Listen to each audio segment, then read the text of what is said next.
en Venezuela. Uno de los opositores más importantes es Leopoldo López. Don Leopoldo, gracias por estar en Caracol Radio. Buenos días. Buenos días, muchísimas gracias a ustedes y comienzo por darle un saludo, un abrazo a todas las venezolanas y venezolanos que nos están escuchando en estos momentos, que nos llenemos de fuerza, de ánimo, de esperanza, de que va a llegar pronto la caída de la dictadura.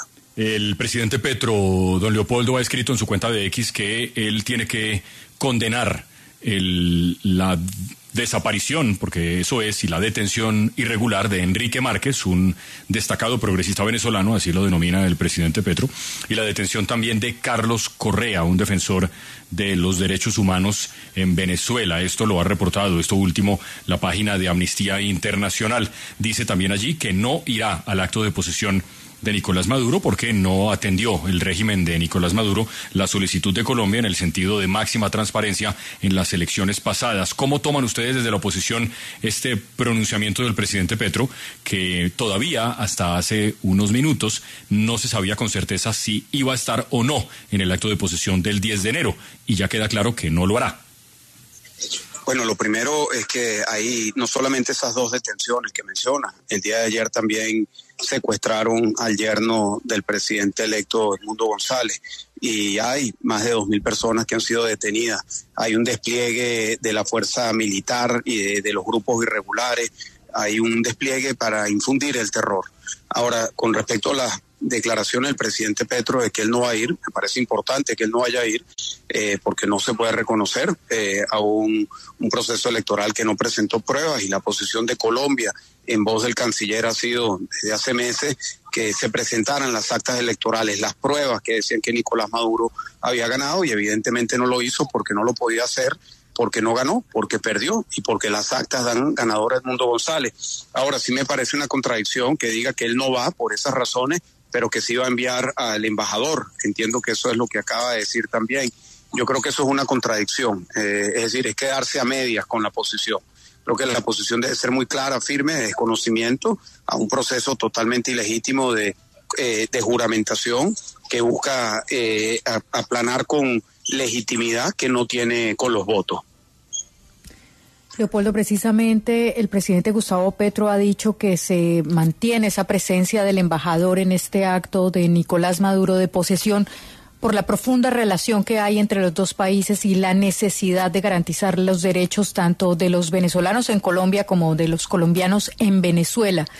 ¿A ustedes como oposición esa explicación les satisface o consideran que la presencia del embajador de Colombia en Venezuela legitima la dictadura de Nicolás Maduro?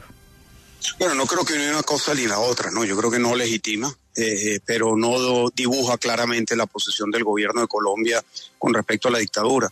Yo creo que lo que esperamos los venezolanos es que haya un compromiso para transitar hacia la democracia tal como se decidió en las elecciones y no un esquema de convivencia con una dictadura, que es lo que aparentaría esto. Si hay un compromiso claro de no solamente poner todos los esfuerzos por parte de Colombia, sino también articular desde Colombia hacia otros países de la región para que nos ayuden a los venezolanos a transitar este difícil camino de romper las cadenas de la dictadura y lograr que sea juramentado Edmundo González como lo decidieron los venezolanos. Allí es donde nos gustaría ver a Colombia, con compromiso, con claridad democrática, con compromiso hacia los venezolanos y también con sentido estratégico, porque yo creo que los intereses estratégicos de Colombia van a poder ser atendidos siempre y cuando haya una transición a la democracia. La migración va a seguir si sigue Nicolás Maduro y se va a exponenciar. Hay informes que dicen que de quedarse Nicolás Maduro en el poder saldrían 2 millones de venezolanos el próximo año. ¿Y por dónde van a salir? Van a salir por Colombia y por supuesto van a tener un impacto en Colombia. Lo segundo es que la estabilidad con respecto a la seguridad también se vería beneficiada si hay una transición a la democracia, y lo que ha dicho el presidente Petro una y otra vez, que Venezuela pueda regresar a ser parte del sistema de derechos humanos de la Organización de Estados Americanos, el sistema interamericano, nos parece que sería también alineado a los intereses que ha expresado el propio presidente Petro. pero convivir con la dictadura por intereses pragmáticos, convivir con la dictadura asumiendo que es que hay que estar con Maduro porque es el que está en el poder, no ayuda a los venezolanos. A nosotros lo que nos ayuda a los venezolanos, que quiero decir, no es una mitad de los venezolanos, no es que se ganó con 51% de los votos, ese no fue el caso, se ganó con 70% de los votos si los venezolanos que hubiesen estado, que están en capacidad de votar, que están en Colombia, en Panamá, en Ecuador, en Chile, en Bolivia, en Brasil, en los Estados Unidos, en España, 8 millones de venezolanos, de los cuales 5.5 pudimos haber votado y no lo hicimos, la diferencia hubiese sido el 90%. Y digo esto porque mucha gente durante mucho tiempo planteaba la crisis venezolana como una crisis ideológica, otros lo pretendían hacer como un país polarizado, picado en mitades. Nada de eso es cierto, es un país unido en contra de una dictadura. Leopoldo, ¿temen ustedes que en medio de la presión internacional, lo acorralado que se ve, el régimen de Nicolás Maduro cumpla su amenaza de un baño de sangre? Lo escuchamos al término del año anterior advirtiendo eso y otras consecuencias en las que amenaza es directamente a la población venezolana sobre lo que podría pasar en caso de un intento por sacarlo del poder. ¿Este 10 de enero podría darse una situación de ese calibre? Bueno, es lo que se ha venido dando. A ver, desde el 28 de julio, Maduro hizo esa amenaza antes de las elecciones del 28 de julio. Él dijo, si no ganamos con votos, ganamos con balas. Y él amenazó con ese baño de sangre. Y eso es quizás la única promesa con la que ha cumplido Nicolás Maduro en todos estos años ha sido esa. Porque efectivamente ha habido un proceso de represión masiva en todo el territorio nacional, miles de personas detenidas, cientos de personas torturadas, personas, como lo resaltábamos al principio, que por el simple hecho de ser familiares de Edmundo González, defensores de derechos humanos, o haber tenido una voz disidente política, o muchos otros por haber sido testigos, por ser ciudadanos comunes con una fotografía de Edmundo González en su teléfono o cualquier otra excusa, ha habido ese proceso de infundir, de sembrar, de ejecutar una política de terror. Eso es lo que ha venido haciendo Maduro y, por supuesto, si Maduro se queda, pues seguirá con esa política, que es lo único que lo mantiene en el poder. Maduro no tiene pueblo, no tiene respaldo ciudadano, el chavismo como opción política se desmoronó, no hay arraigo político, sentimental, más bien lo que hay es un rechazo profundo a todo lo que significa el madurismo y estos años de terror, de desgracia y de una profunda crisis a la que han sometido a los venezolanos. Pero por el otro lado también hay que decir que hay un pueblo que está esperanzado. Yo tengo mucha fe que mañana van a salir millones de venezolanos a las calles. Hay una convocatoria muy clara por parte de Edmundo González, por parte de María Corina Machado, una convocatoria de asumir cada ciudadano la responsabilidad de estar en la calle para todos contribuir con la salida de la dictadura. Y yo creo que a pesar de la intimidación, del despliegue militar, del despliegue del DGCIM, que es una fuerza terrorista de Nicolás Maduro, de los fusiles, las máscaras, el terror que hay en las calles de Venezuela, el pueblo venezolano va a salir. Y no solo en la capital, no solo en Caracas, sino los venezolanos van a salir en todas las capitales y van a salir también en todos los pueblos. Lo que vamos a ver mañana yo creo que va a ser otra manifestación gigantesca en toda Venezuela con gritos de libertad para lograr definitivamente esa transición a la democracia, que es lo que tanto aspiramos los venezolanos. Leopoldo, una de las cosas que se dice siempre y desde hace meses en Venezuela, desde incluso antes de las elecciones, que pues para muchos era más o menos claro lo que podía ocurrir, y era que el régimen iba a desconocer los resultados y se las iba a robar impunemente, es que hay algunos militares que están considerando seriamente pues dejar de apoyar al régimen. Pero de eso se especula hace muchos meses y la verdad es que parecería que hay una cierta unidad de mando. ¿Usted qué sabe del tema?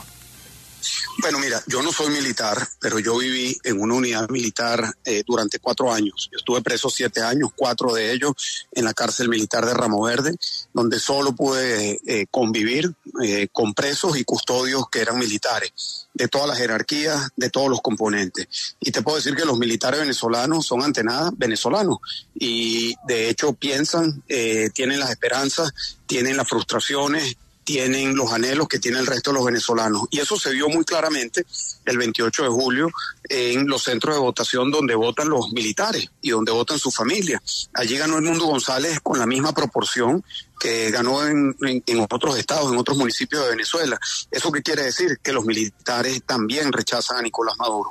Ahora, hay una unidad de mando, como dices tú, hay una cúpula de militar que ha venido ejerciendo terror dentro de las fuerzas militares. Hay cientos de militares de todos los componentes que están presos. Yo conviví con muchos de ellos, los conozco y sé que esa lealtad es una lealtad frágil y que se puede derrumbar como un castillo de naipes. Y mira lo que ocurrió en Siria hace apenas un poco más de un mes. Había un régimen de Bashar al-Assad tan cruel como el de Nicolás Maduro, con miles de presos políticos, con el apoyo de Rusia, al igual que lo tiene Nicolás Maduro, con un despliegue militar y manteniéndose en el poder por la fuerza de ese apoyo militar, y en cuestión de 8 días cayó como un castillo de naipes. No vino a su rescate Putin de Rusia, no vinieron los iraníes a rescatar a Bashar al-Assad, y cayó y huyó. Y esa misma realidad es la que podemos ver en cualquier momento en Venezuela, que caiga ese castillo de naipes que hoy está manteniendo Maduro, que es lo único que tiene, que es la cúpula militar y policial que lo está respaldando, no por convicción, sino una parte por complicidad en toda la estructura cleptocrática corrupta de negocios que tienen, y otros por temor. Leopoldo, como usted lo mencionaba hace un rato, María Corina Machado está convocando a una gran marcha este 9 de enero a las 10 de la mañana en todo el país. ¿Usted ha podido hablar con ella? Ella, lo que nos han dicho es que va a aparecer en esa marcha. ¿No tienen miedo de que la puedan capturar también? Mira, María Corina ha hecho una convocatoria muy valientemente, estando ella en clandestinidad, y ha dicho que ella va a estar, que va a participar. Conozco bien a María Corina, nosotros convocamos juntos en el año 2014 las protestas de la salida que me llevaron a mí a la cárcel. Conozco de su valentía y entiendo perfectamente el impacto que va a tener esa convocatoria que ella está haciendo, asumiendo que también va a estar allí presente. Y eso se complementa con el trabajo que viene haciendo Edmundo González. Se ha reunido con el presidente Milei en Argentina, el presidente Lacalle en Uruguay, presidente Mulino en Panamá, presidente Biden en los Estados Unidos, mañana con el presidente Abinader en República Dominicana. Y eso pues viene construyendo los dos vectores, el vector de la presión interna con las convocatorias y el vector de la presión internacional, que requiere no solo el reconocimiento político, formal, diplomático, sino también de la activación de todas las herramientas que puedan utilizar los países, sanciones, y evitar que Maduro siga contando con un flujo de caja proveniente del petróleo, del gas, del oro, de la cocaína, del contrabando, que son los flujos de caja que hoy está nutriendo la maquinaria de represión de Nicolás Maduro.